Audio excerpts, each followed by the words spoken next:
Hello नमस्ते साथीहरु, स्वागत छ तपाईहरुलाई हाम्रो युट्युब च्यानल नेपाल इन्जिनियर्स लोकसेवा सोलुसनमा। आजको भिडियोमा तपाईहरुको लागि ड्रइङको इम्पोर्टेन्ट नोट लिएर उपस्थित भएको छु, जुन कि तपाईहरुलाई सेन्ट्रल लेभल कर्णाली प्रदेश लोकसेवा आयोग सबैको लागि चाहिँ इन्जिनियर लेभल, असिस्टेन्ट लेभल, सब इन्जिनियर लेभल सबैको लागि इम्पोर्टेन्ट हुनेछ र हालसालै चाहिँ अब सिलेबसमा चाहिँ अब्जेक्टिभ, सब्जेक्टिभ र सबै थोक थपिएकोले अब डिटेलमा पढ्नु पर्ने हुन्छ। त्यही भएर डिटेल नोट्सको साथमा चाहिँ इन्जिनियरिङ ड्रइङको चाहिँ डिटेल नोट्सको साथमा चाहिँ लेक्चर लिएर उपस्थित भएको छु। त्यही भएर भिडियो लास्टसम्म हेर्नु होला र भिडियो राम्रो लागेमा लाइक गरेर चाहिँ साथीहरुलाई पनि शेयर गर्नु र हाम्रो च्यानललाई सब्स्क्राइब गरेर हाम्रो च्यानलसँग जुड्नु होला र यो फ्री अनलाइन चाहिँ प्लेटफर्ममा तपाईहरुलाई स्वागत छ। यसमा चाहिँ कुनै पनि पैसा लाग्दैन, त्यही भएर भिडियो लास्टसम्म हेर्नु होला। र आजको भिडियो रहेको छ इन्जिनियरिङ ड्रइङको। स्टार्ट गरौँ। इन्जिनियरिङ ड्रइङ केलाई भनिन्छ सबभन्दा पहिला डेफिनेसन पढौँ। डेफिनेसनमा के रहेको छ, इन्जिनियरिङ ड्रइङ केलाई भनिन्छ त the way of representation of object ideas on a plane paper with the help of some good instrument by systematic means of line to represent an object in its paper size, shape and the dimension is called engineering drawing। तो engineering drawing केलाई भन्ने त एउटा यो representation of object idea जसलाई चाहिँ plain of पेपरमा represent गर्ने idea जुन छ with the help of instrument र डिफरेन्ट साइज र शेप त्यसलाई चाहिँ प्रोपर डाइमेन्सनको साथ चाहिँ एउटा प्लेन अफ पेपरमा रिप्रेजेन्ट गर्ने आइडियाजलाई चाहिँ इन्जिनियरिङ ड्रइङ भनिन्छ।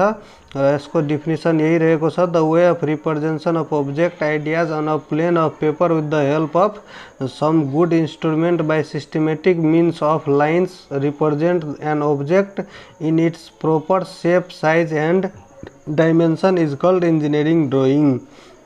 त अब इन्स्ट्रुमेन्ट के चाहिन्छ इन्जिनियरिङ ड्रइङमा चाहिँ तपाईहरु पढ्नुभयो होला। T square used for drawing parallel perpendicular line. Parallel र परपेन्डिकुलर लाइन को लागि चाहिँ टी स्क्वायर युज गरिने गर्छौं। स्क्वायर 2 नम्बरमा रहेको छ सेट स्क्वायर। सेट स्क्वायर किन युज गर्छौं त प्यारलेल, परपेन्डिकुलर र इन्क्लाइन्ड लाइन ड्र गर्नको लागि सेट स्क्वायर हामी युज गर्छौं। र इट इज टु टाइपको सेट स्क्वायर हुन्छ। अर्को एउटा छ 3 डिग्री 60 डिग्री सेट स्क्वायर र अर्को चाहिँ 45 डिग्री सेट स्क्वायर। र 3 डिग्री 60 डिग्री सेट स्क्वायर चाहिँ हामी युज गर्छौं टु ड्र 30 डिग्री 60 डिग्री र 90 डिग्री लाइन ड्र गर्नको लागि। र 45 डिग्री सेट स्क्वायर हुन्छ, त्यो चाहिँ 45 डिग्री र 90 डिग्री ड्र गर्नको लागि। यो दुई टाइप अफ सेट स्क्वायर हो र यो चाहिँ ऑब्जेक्टिभमा डाइरेक्ट सोधिरहेको हुन्छ यस्तो क्वेशनहरु। With the help of the combination of set square we are able to draw the line at 15 degree increment, यानी कि 15 डिग्री र मल्टिपल अफ 15 डिग्री इंक्रीमेंटमा चाहिँ हामी सेट स्क्वायरबाट चाहिँ एंगल ड्र गर्न सकिन्छ। यो चाहिँ कन्क्लुड गरिएको छ। सेट स्क्वायरले चाहिँ 15 degree 30 degree 45 degree 60 degree 90 degree त यस्ता चाहिँ एंगलहरु हामी सेट स्क्वायरले चाहिँ मेजर गर्न सकिन्छ। र अर्को चाहिँ इन्जिनियरिङ कम्पास रहेको छ। इन्जिनियरिङ कम्पासको काम के हो त use to draw arc, circle, sometimes to join कर्वहरुलाई पनि जोइन गर्नको लागि चाहिँ कम्पास युज गरिने गर्छ। समटाइम्स आर्क र सर्कल चाहिँ मेन काम हो ड्र गर्ने। र it is of two type, large compass जसबाट चाहिँ रेडियस ग्रेटर देन 20 mm र अर्को स्मल बौ कम्पास। यो पनि सोधिरहेको हुन्छ, स्मल बौ कम्पास जसबाट चाहिँ रेडियस लेस देन 50 mm चाहिँ मेजर गर्न सकिन्छ। र अर्को चाहिँ के रहेको छ डिभाइडरबाट चाहिँ to divide the line arc circle is in equal and proportional part with accuracy. Divider को काम के हुन्छ त to divide the line arc circle in equal and proportional part with accuracy. र अर्को चाहिँ रहेको छ which instrument is use to draw a line into a number of equal part. कुन चाहिँ इन्स्ट्रुमेन्ट हो यो यस्तो चाहिँ ऑब्जेक्टिभमा सोध्छ। जस्तो कि डिभाइडर को काम के भने थिए म अघि चाहिँ to divide the line arc circle in equal and proportional part with accuracy. तो इसमें क्वेश्चन डायरेक्ट सोध्छ which instrument is use to divide a line into number of equal part. तो यसको चाहिँ डिभाइडर एन्सर हुन जान्छ। नम्बर अफ इक्वल पार्ट डिभाइडरले चाहिँ हुन्छ। र अर्को चाहिँ 5 नम्बरमा के छ, ग्रेड अफ पेन्सिल। त्यसरी चाहिँ सब्जेक्टिभमा चाहिँ यो पनि सोध्न सक्छ, instrument used in engineering drawing, what is engineering drawing, र यसको डिफिनेसन दिनुपर्छ। र instrument required in engineering drawing, कुन कुन इन्स्ट्रुमेन्ट इन्जिनियरिङ ड्रइङमा चाहिँ युज हुन्छ, जसमा चाहिँ 1 नम्बरमा के थियो त टी स्क्वायर, 2 नम्बरमा सेट स्क्वायर, 2 नम्बरमा सेट स्क्वायर, अनि 3 नम्बरमा इन्जिनियरिङ कम्पास, अनि 4 नम्बरमा डिभाइडर, अनि त्यस्तै गरेर 5 नम्बरमा चाहिँ grade of pencil. Grade of pencil सबैलाई थाहा होला, यो पनि अब्जेक्टिभको पोइन्ट अफ भ्यूले पनि धेरै इम्पोर्टेन्ट छ। यदि तपाईको चाहिँ एच को चाहिँ संख्या यदि बढ्दै जान्छ भने, यानी कि नम्बर जुन नम्बरिङ गरे हुन्छ 1H 2H 3H 4H 5H त्यसरी बढ्दै जान्छ, यानी कि हार्डनेस यसको इन्क्रिज हुने हो यसबाट। र बीचमा फिर्म र बी को संख्या यदि बी को नम्बर यदि इन्क्रिज हुँदै गयो भने त्यसको सफ्टनेस चाहिँ इन्क्रिज भइरहेको हुन्छ। र ब्ल्याकनेस जुन छ, नोट बोल्डनेस ब्ल्याकनेस भन्छ, र डार्कनेस चाहिँ यसको चाहिँ सफ्ट हुँदै जाँदाखेरि डार्कनेस पनि बढिरहेको हुन्छ, र यसमा हार्डनेस चाहिँ इन्क्रिज भइरहेको हुन्छ एच को चाहिँ बढ्दै जाँदाखेरि। र as the number of H increases, त्यही लेखेको छ यसमा, as the number of H increases hardness and pencil becomes light. त जति हार्ड पेन्सिल हामी युज गर्छौँ त्यति त्यसको चाहिँ लाइट लाइन ड्र गरिन्छ त्यसबाट। र as the number of B increases भइरहेछ भने त्यसको सफ्टनेस इन्क्रिज भइरहेछ, र सफ्टनेस इन्क्रिज भइरहेछ भने पेन्सिल बिकम डार्क हुँदै जान्छ, त्यो चाहिँ डार्क अलिक मोटो खाले चाहिँ लाइन तानिन्छ त्यसबाट। जति सफ्टनेस पेन्सिलको बढ्दै गयो, यानी कि 7H पेन्सिल सबभन्दा डार्क लाइन ड्र गरिन्छ यति मध्येमा, र 9H पेन्सिल जुन छ सबभन्दा लाइट लाइन युज गरिन्छ। त यसरी चाहिँ याद राख्न सजिलो हुन्छ। र main ingredient of pencil are graphite हो, सबैलाई थाहा छ, क्ले, व्याक्स एन्ड वुड। र अर्को नेक्स्ट टपिक के छ त, स्यान्ड पेपर। स्यान्ड पेपर पनि इन्जिनियरिङ ड्रइङमा युज गर्छ। स्यान्ड पेपर के को लागि युज गर्छ त, it is use to shape the pencil, chisel and conical shape जुन छ त्यसको लागि चाहिँ स्यान्ड पेपर युज गर्नुपर्छ। र अर्को कटर चाहिँ किन युज गर्छ त, it is use to sharp the pencil, त्यही शार्पनर हो। र अर्को चाहिँ फ्रेन्च कर्व चाहिँ किन युज गरिन्छ त, it is use to join series of a point to form a smooth curve. र अर्को मिनी ड्राफ्टर किन युज गरिन्छ त, मिनी ड्राफ्टर किन युज गरिन्छ त, use to draw parallel, perpendicular and inclined line at any angle with some limitation. र eraser, scale, protractor, drawing clips, adhesive tape and drawing pins, अनि drawing sheet and drawing board. त योहरू mini ड्राफ्टरको अन्तर्गत चाहिँ आउँछ। यदि तपाईहरु मिनी ड्राफ्टर यदि किन्नु भएछ भने त्यसमा यति चाहिँ सामानहरु पाउनुहुन्छ। र अर्को चाहिँ साइज अफ ड्रइङ सिटमा चाहिँ कति साइजको पर्छ त यो सबैलाई थाहा होला। Size of drawing seat A4 को साइजको चाहिँ कति हुन्छ त, A4 साइज चाहिँ 297 इन्टु यानी कि 210 इन्टु 297 यो चाहिँ सबभन्दा सानो A4 साइजको भयो। र त्यसपछि A4 पछि A3 साइजको यदि तपाईहरु हेर्नुभयो भने 210 इन्टु 297 यसरी नै 297 इन्टु 420 297 इन्टु 420 यो चाहिँ A3 को भयो, यो A3 साइजको भयो। र त्यस्तै A2 साइजको के हुन्छ त, A2 साइजको चाहिँ A2 साइजको 420 इन्टु 594 हुन्छ। A2 साइजको 420 इन्टु 594 420 इन्टु 594 यो चाहिँ A2 साइजको हुन्छ।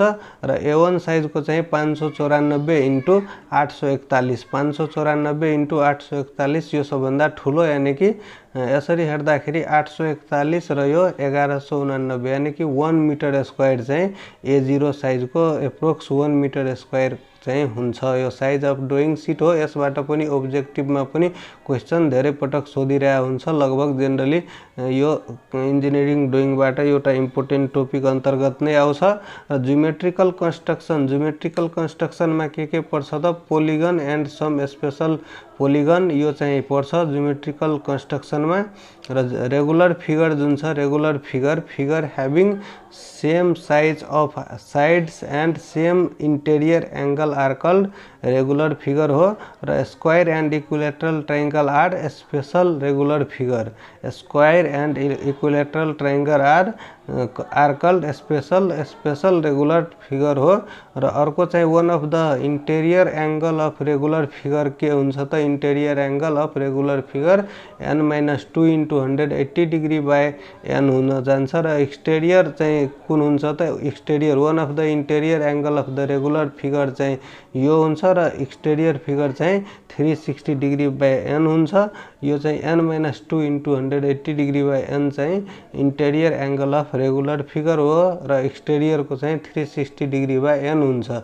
कोनिक सेक्शन में जाऊँ। कोनिक सेक्शन के हो तो conic section is defined as the cutting of a right circular cone with different angle relative to the axis और base, thus the shape obtained on the surface of the cone are known as conic section। यानी कि के भन्न खोजेछ यसमा cutting of right circular cone, cutting of right circular cone यस्तो हुन्छ। Conic section भनेको यस्तो हो, cutting of right circular cone with different angle relative to the axis और base, thus the shape obtained on the surface of the cone as are known as conic section। Sometimes we have ellipse, parabola, hyperbola and sometimes we have circle and triangle. तो यो चाहिँ conic section को हो।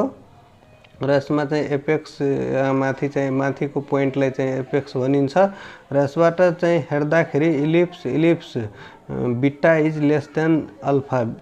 Ellipse कति बेला बन्छ त beta is less than alpha. र cutting plane pass through all generators, cutting plane pass through all generators यो चाहिँ जेनरेटर्स हो। Cutting plane pass through all generators।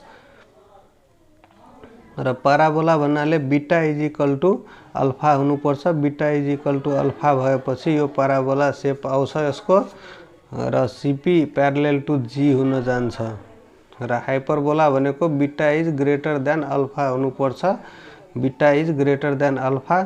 तो यही फिगर में डिपेंड गर्छ सबै। र जेनरेटर्स एट कोनिक सेक्शन में के छ त ellipse becomes point, parabola becomes straight line र hyperbola becomes the intersecting line. Parabola becomes the straight line, ellipse becomes the point र hyperbola becomes the intersecting line. When section plane passing through the apex then ellipse becomes point र parabola becomes straight line र hyperbola becomes the intersecting line हुन जान्छ। र second definition conic section को के हो त conic is defined as the locus of the point moving in a plane in such a way that the ratio of the distance from a fixed point to a fixed straight line is also remains constant. एउटा eccentricity भन्ने कुरा पनि याद राख्नु होला। Eccentricity केलाई भनिन्छ त the fixed point is called focus. Fixed point जुन छ त्यो हो फोकस। जस्तो कि F1 F2 जुन छ यो फोकस हो। And the fixed straight line is called डायरेक्ट्रिस्टिक।